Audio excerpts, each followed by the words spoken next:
Hey guys, it's Jan Sharte and I'm back again with another video. So in today's video, we're going to talk about content. I want to share with you guys 3 things to consider to improve your content overall. So if you're interested, stay tuned.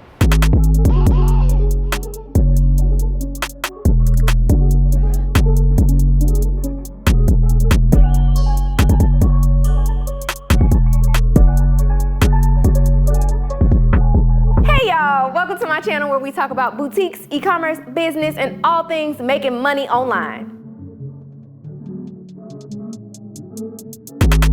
I've been in business for about 5 years now, and my content has evolved a lot over time. It's been good, it's been not good, it's been a little fuzzy sometimes, it's been more vibrant, it's been neutral, it's been a lot of things over the course of the last few years.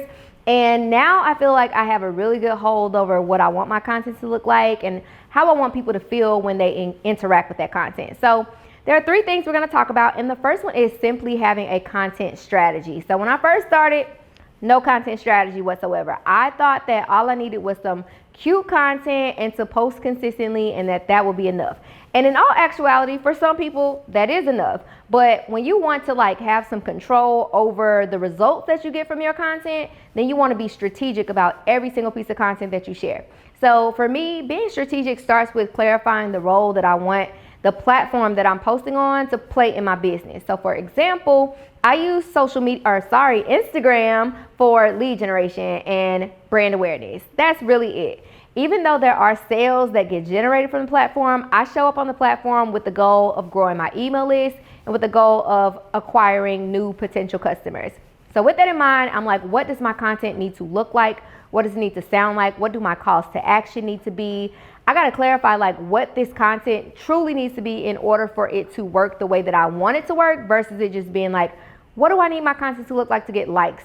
I don't care about no likes. I don't care about followers. I want you to do the thing that I want you to do, and that is join my email list or visit my website.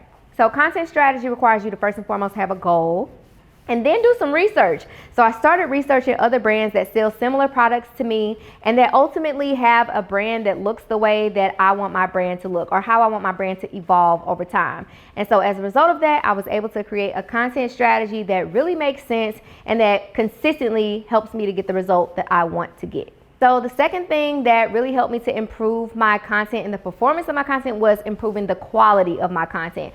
So, I mean, look at this video. It is great quality.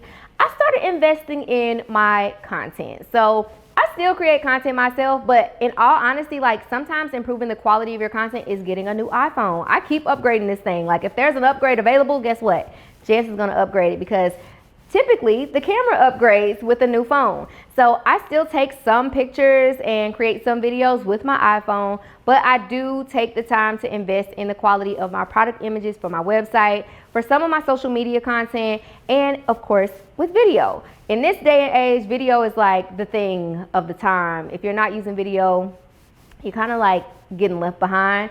So having good quality content really doesn't necessarily have to do with how expensive the camera is and things of that nature.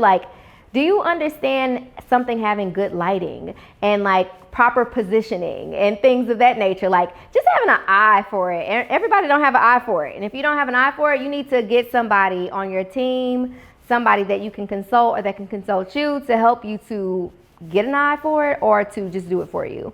So I improved the quality of my content by hiring a photographer, getting a videographer, upgrading my iPhone regularly, and just studying content. So I would see a picture and I would try to duplicate it myself. I would go outside and I would turn my body in the different directions of where the sun was to figure out what the best angle was to show the color the way that the color needed to be shown. I don't understand any photography and videography terminology whatsoever, but I do know what looks good and what does not look good. And it's super easy to know that. Just compare it to something that you would actually interact with and that you would buy from as a consumer. I used to look at my content and look at another brand's content and be like, this could be better. So I improved it. I took the action and took the initiative to make my content look better. So the third thing that you want to take into consideration improving your content and the performance of it is the content value. So you want to make sure that the content that you are distributing into the world is of value to your audience. It has nothing to do with you. So sure, I have like an idea of what I want my content to look like, and I might want it all to be like this whole neutral, what's it called, like a tan aesthetic. But if that's not what my audience wants, it doesn't make sense for that to be what my content looks like.